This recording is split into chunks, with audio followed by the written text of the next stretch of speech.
চমৎকার সিদ্ধান্ত মাননীয় স্পিকার। তবে মনে রাখতে হবে, কেনাকাটা বা শপিং যেটুকু হয় সেটুকু সন্ধ্যার পরেই হয়, তার আগে হয় না। কাদম্বরী মরিয়া প্রমাণ করিল যে কাদম্বরী মরে নাই। আমাদের তেলের দাম শেষমেশ বৃদ্ধি হইল মাননীয় স্পিকার, কিন্তু তার আগে আমরা দেখলাম কয়েক কিলোমিটার জুড়ে লম্বা লাইন। আমরা দেখলাম মাঝরাত পর্যন্ত ড্রাইভাররা দাঁড়িয়ে আছে, তারা তেল পাচ্ছে না, কিন্তু সরকারের সেই ব্যাপারে কোনো হেলদোল নাই।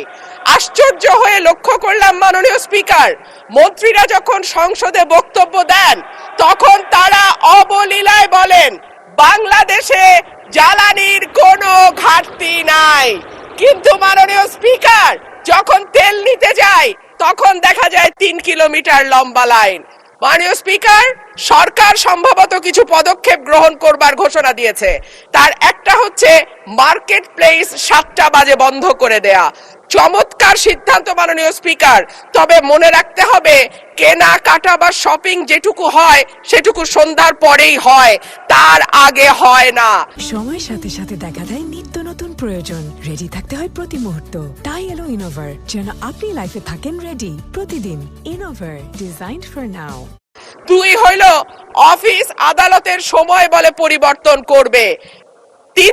5 দিনের জায়গায় 4 দিন বা 3 দিন তারা কর্মঘণ্টা ঠিক করবে। কিন্তু প্রশ্নটা হচ্ছে, যদি জ্বালানির কোনো সংকটই না থাকে তাহলে এত লম্বা লাইনই বা কেন, দামি বা বাড়াইতে হয় কেন, অফিস কর্মসূচি সময় পরিবর্তন করতে হয় কেন? এই প্রশ্নগুলা তো ওঠে মাননীয় স্পিকার। মাননীয় স্পিকার, আপনার মাধ্যমে এই সংসদের কাছে আমি জানতে চাই, জ্বালানি মন্ত্রীরা যখন গণমাধ্যমে কথা বলেন তখন মনে হয় বাংলাদেশে আল্লাহর রহমতে কোনো সংকট নাই। ওনারা যদি পরিষ্কার করে বলেন বাংলাদেশে বর্তমানে কত দিনের অকটেন ডিজেলের মজুদ আছে, কতদিন চলতে পারবে, পাম্পগুলো কেন পর্যাপ্ত পরিমাণ তেল পায় না, তেলের মজুদদারি। ধন্যবাদ মাননীয় সদস্য। কাদম্বরী মরিয়া প্রমাণ করিল যে কাদম্বরী মরে নাই। আমাদের তেলের দাম শেষমেশ বৃদ্ধি হইল মাননীয় স্পিকার, কিন্তু তার আগে আমরা দেখলাম কয়েক কিলোমিটার জুড়ে লম্বা লাইন। আমরা দেখলাম মাঝরাত পর্যন্ত ড্রাইভাররা দাঁড়িয়ে আছে, তারা তেল পাচ্ছে না, কিন্তু সরকারের সেই ব্যাপারে কোনো হেলদোল নাই। আশ্চর্য হয়ে লক্ষ্য করলাম মাননীয় স্পিকার, মন্ত্রীরা যখন সংসদে বক্তব্য দেন তখন তারা অবলীলায় বলেন বাংলাদেশে জ্বালানির কোনো ঘাটতি নাই, কিন্তু মাননীয় স্পিকার যখন তেল নিতে যায় তখন দেখা যায় 3 কিলোমিটার লম্বা লাইন। মাননীয় স্পিকার, সরকার সম্ভবত কিছু পদক্ষেপ গ্রহণ করবার ঘোষণা দিয়েছে। তার একটা হচ্ছে মার্কেট প্লেস 7টা বাজে বন্ধ করে দেয়া। চমৎকার সিদ্ধান্ত মাননীয় স্পিকার। তবে মনে রাখতে হবে, কেনাকাটা বা শপিং যেটুকু হয় সেটুকু সন্ধ্যার পরেই হয়, তার আগে হয় না। 2 হইল অফিস আদালতের সময় বলে পরিবর্তন করবে। 5 দিনের জায়গায় 4 দিন বা 3 দিন তারা কর্মঘণ্টা ঠিক করবে। কিন্তু প্রশ্নটা হচ্ছে, যদি জ্বালানির কোনো সংকটই না থাকে তাহলে এত লম্বা লাইনই বা কেন, দামি বা বাড়াইতে হয় কেন, অফিস কর্মসূচি সময় পরিবর্তন করতে হয় কেন? এই প্রশ্নগুলা তো ওঠে মাননীয় স্পিকার। মাননীয় স্পিকার, আপনার মাধ্যমে এই সংসদের কাছে আমি জানতে চাই, জ্বালানি মন্ত্রীরা যখন গণমাধ্যমে কথা বলেন তখন মনে হয় বাংলাদেশে আল্লাহর রহমতে কোনো সংকট নাই। ওনারা যদি পরিষ্কার করে বলেন বাংলাদেশে বর্তমানে কত দিনের অকটেন ডিজেলের মজুদ আছে, কতদিন চলতে পারবে, পাম্পগুলো কেন পর্যাপ্ত পরিমাণ তেল পায় না, তেলের মজুদদারি। ধন্যবাদ মাননীয়। আমরা কল্পনাও করতে পারি নাই একটা নির্বাচনের পরে কার্টুন শেয়ার দেওয়ার জন্য হাসান ইনামকে গ্রেফতার করা হবে। মাননীয় স্পিকার, মাননীয় সদস্য, 1 মিনিট। মাননীয় স্পিকার, আমরা এমনি সুযোগ পাই না, সুযোগ দেওয়া হয় ঠিক না। আছে মাননীয় স্পিকার, আমরা কোথায় বলবো? আমরা যদি মাননীয় মন্ত্রীদেরকে জবাবদিহিতার আন্ডারে না আনতে পারি, আমাদের কথা বলার জায়গা একদমই সীমিত। 2 মিনিট, 1 মিনিট, 1 মিনিট 30 সেকেন্ড দেওয়া হয়।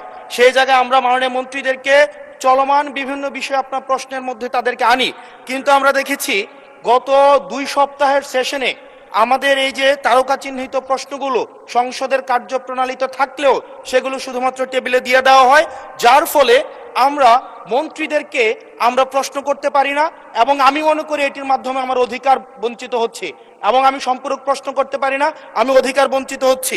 যেমন চলমান ঘটনায় যেটি গুরুত্বপূর্ণ, আমরা কল্পনাও করতে পারি নাই একটা নির্বাচনের পরে কার্টুন শেয়ার দেওয়ার জন্য হাসান ইনামকে গ্রেফতার করা হবে মাননীয় স্পিকার।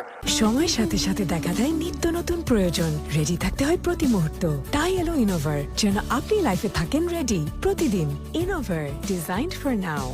আমরা হাসিনার আমলে দেখেছি কটূক্তি করার জন্য গ্রেফতার করা হয়, কার্টুন শেয়ার করার কারণে। আমাদের চিফ হুইপ মহোদয় আমাদেরকে ইনভাইট করেছিলেন এই সংসদে, যে উনি বলেছিলেন তিমির এবং হাঙ্গর, এটা স্যাটায়ার করে বলেছিলেন, এটা আমরাও বুঝেছি, এটা উনিও বুঝেছেন।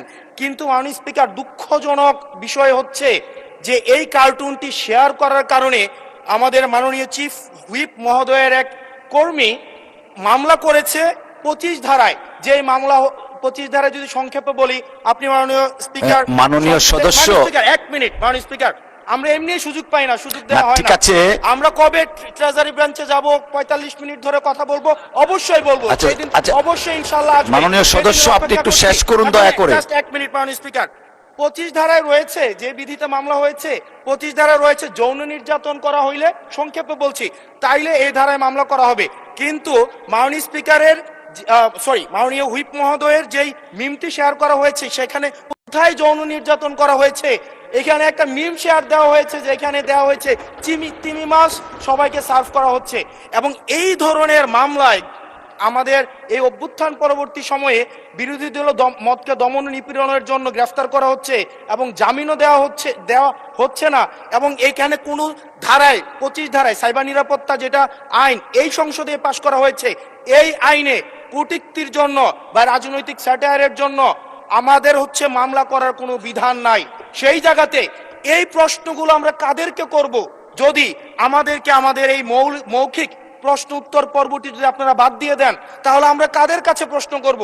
এটা একটা মনোলগ সেশন হবে, এখানে সবগুলা স্ক্রিপ্টেড থাকবে, মন্ত্রণালয় থেকে যে উত্তর রেডি করে দিবে সেটাই। আমাদের মন্ত্রীরা কাজ করছেন, পরিশ্রম করছেন, কিন্তু আমাদের সাথে তাদের যে জবাবদিহিতার যে সম্পর্কটা, এই সম্পর্কটা এই সংসদে নিশ্চিত হচ্ছে না।